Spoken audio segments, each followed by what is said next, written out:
In our last interview, you made some comments about Tupac. Yeah. It became one of the biggest clips of Really? the interview. Oh yeah. I forgot how I first met Tupac, but I know we were playing in a VIP thing, and a lot of people was trying to get me because I was getting a lot of people. I was having fun with it. But Tupac and I would play, and we every now and then would meet up there. And what was interesting is that it felt like, from my perspective, it was a kind of a weird thing with Tupac. Like people, we would play, or we'd hang out, go hang, and people would say, your friend looks a lot like Tupac, but nobody ever thought it was him because the side of him that I knew was so different from what the whole gangster thing. Because I speak the way I speak, no matter who I'm with, right?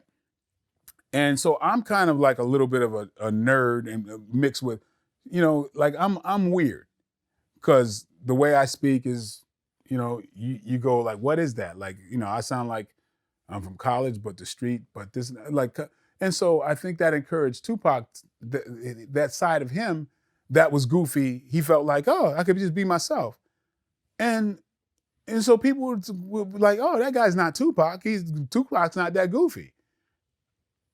But, the thing was, like, there'd be times where, Tupac and I, we would do goofy shit like challenge each other with multiplication rock, the shit that was on Schoolhouse Rock and shit like. He would be like just a different kind of dude, right? But then like we would be playing and all of a sudden he'd go back into, yeah, nigga, I'm gonna get, and I'm like, somebody black must have walked into the room. Yep, there it is. People, well, some of the Outlawz kind of responded. Yeah. One of the guys, Napoleon, claims that the two of you ran into each other at a hotel in New York. And Pac kind of slighted you. And that's where sort of the animosity That never comes from. happened. Okay, that's what I thought. In New York? Yeah, you never worked in a hotel in New York, right? Worked in a hotel? No. That's what he claims. He said that there was a dude who he claims looked just like Michael Jai White, and he approached Tupac. Was like, "Yo, man, I'm going to be an actor," and Tupac was like, "Yeah, okay, yeah, whatever." And then he's like, "Okay," and that was Michael Jai White. And that's why he's talking shit about Tupac now because he's still mad about that one day. Think about it. That had to be after '94. I don't know, man. Well, I guess there was people who. I saw that there was some kind of thing, so-and-so responds to the Tupac thing. Yeah. I never even pressed the button because it's like, yeah. What kind of dumb shit is somebody going to tell me?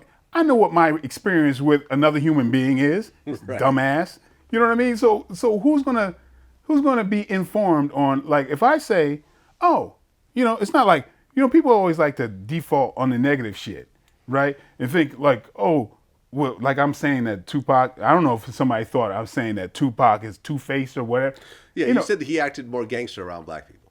Yeah, there's a lot of people like that. We're bilingual. The way we speak around different people, you can flip really quick. Yeah. But look, all you got to do is, I think because I speak the way I speak, Tupac would speak the way he spoke, and just he felt like he didn't have to put that veneer on. And so that's my experience with him. I don't care what your experience is. That's your experience. My experience was this. And it was really kind of deep because I was like, he flips right into the other thing. But what am I going to say? Like, he doesn't have this other side? Look at the pictures of him and Jada Pinkett at the school in Baltimore for the performing arts. That was a gangster. A lot of us can do that. I mean, you think about, Dr. Dre.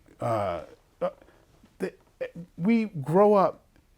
There's like people like Dr. Dre, like too many of them, like Ice Cube. They can be as at home in a boardroom. Yeah. With billionaires as they can in the hood. Yeah, there's two different, lives.